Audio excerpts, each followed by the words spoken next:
Hello बच्चों, let's read the question. Question says two blocks A 2 kg and B of 5 kg rest one over the other on a smooth horizontal plane. The coefficient of static and dynamic friction between A and B is the same and equal to 0.60. The maximum horizontal force F that can be applied to B in order that both A and B do not have any relative motion is. Four options given, we just have to talk. So बच्चों, यहां से अगर हम बात करें solution की, तो solution में सबसे पहले हम देखेंगे की कॉन्सेप्ट. तो अगर हम फ्रिक्शनल फोर्स की बात करें, that is F of F, मैंने लिख दिया है सफिक्स में एफ. तो ये होता है म्यू इनटू नॉर्मल फोर्स के. आपको पता है कि नॉर्मल फोर्स जो होता है वो क्या होता है, mg के बराबर. सो यहां से अगर हम फ्रिक्शनल फोर्स की वैल्यू देखें तो वो आपको मिल जाएगी म्यू mg के बराबर. अब यहां पे अगर हम क्वेश्चन के अकॉर्डिंग देखें तो क्या है कि एक ब्लॉक ए है और बी ये एक के ऊपर एक रखे हुए हैं.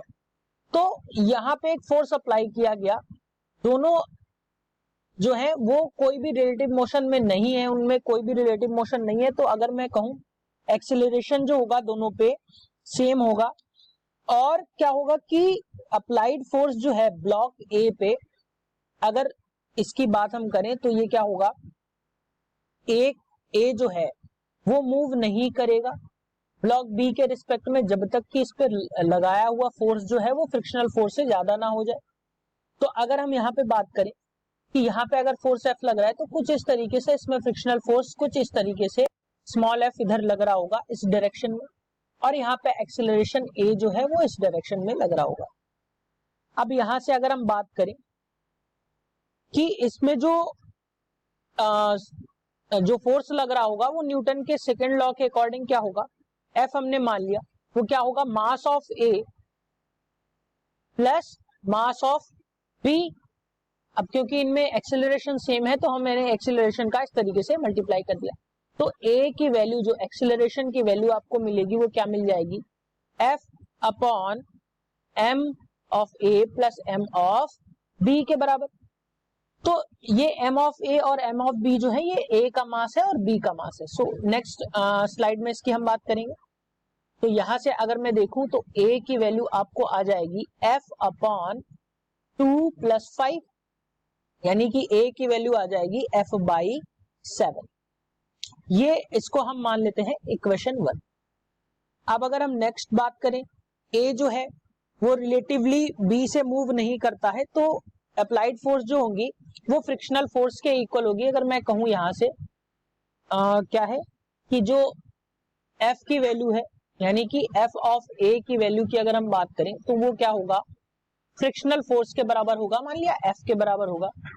तो अगर हम इसकी बात करते हैं, फोर्स की बात करते हैं, तो M of A into acceleration equals to frictional force की अगर हम बात करें तो क्या हो जाएगा, mu m of a into g. यहां से a की बात अगर हम करें तो क्या मिल जाएगा हमें. अब देखिए बच्चों, m और m की वैल्यू जो है आपस में कैंसिल आउट हो रही है. सो यहाँ पे a की वैल्यू जो आपको मिली वो मिल जाएगी, यहां से a इज इक्वल टू जो मिलेगा म्यू इंटू जी के बराबर यहां से मिल जाएगा. अब यहीं से अगर हम बात करें, a जो एक्सीलरेशन वो मिला था इक्वेशन फर्स्ट के अकॉर्डिंग, तो वो क्या मिला था f बाई 7. सो अगर हम यहां से वैल्यू पुट करें तो f बाई 7 इक्वल्स टू क्या मिल जाएगा, इक्वल्स टू मिल जाएगा म्यू इंटू जी के. तो यहां से अगर हम बात करें f की बात करें तो f जो है हमें क्या मिल रहा है, f equals to mu into G into 7 के, यानी कि 7 म्यू जी के वैल्यू हमें मिल रही है. अब म्यू की वैल्यू जो है गिवन है, कोफिशिएंट ऑफ फ्रिक्शन की वैल्यू यहाँ पे गिवन है 0.6, और जो जी की वैल्यू है वो हम पुट कर देंगे यहाँ पे, जी इक्वल्स टू 10 मीटर पर सेकेंड स्क्वायर हम यहाँ पे ले लेते हैं. तो जब हम यहाँ पे वैल्यू पुट करेंगे तो जो फोर्स की वैल्यू आ जाएगी वो आ जाएगी 7 इंटू 0.6 इंटू 10, यानी कि ये आ जाएगा आपका 42 न्यूटन के बराबर. 42 न्यूटन के बराबर. अब न्यूटन के बराबर कैसे आ रहा है, ध्यान रखिए जो म्यू होता है यानी कि फ्रिक्शन कोफिशिएंट ऑफ फ्रिक्शन होता है, ये होता है आपका यूनिट लेस होता है। इसमें कोई भी यूनिट नहीं होता है, ये केवल एक मल्टीप्लायर के तरीके हम इसको यूज करते हैं। और अगर मैं यहां से बात करूं इसकी, तो ये आपका लिखा है, ये आपका गिवन है 10 जो है ये मीटर पर सेकेंड स्क्वायर में गिवन है। और अगर मैं बात करूं यहां से मास की, तो वो आपका किलोग्राम में आ जाएगा। तो बच्चों यहां से अगर मैं बात करूं तो आपको जो फोर्स मिल रहा है वो न्यूटन में, दैट इज किलोग्राम मीटर पर सेकेंड स्क्वायर में यहाँ आपको मिल रहा है।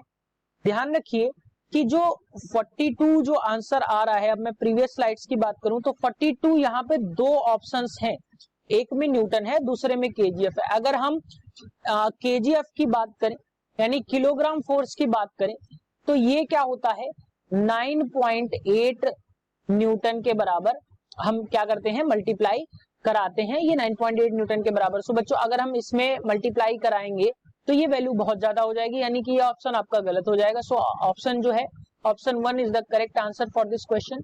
Hope you understood it well. Best of luck.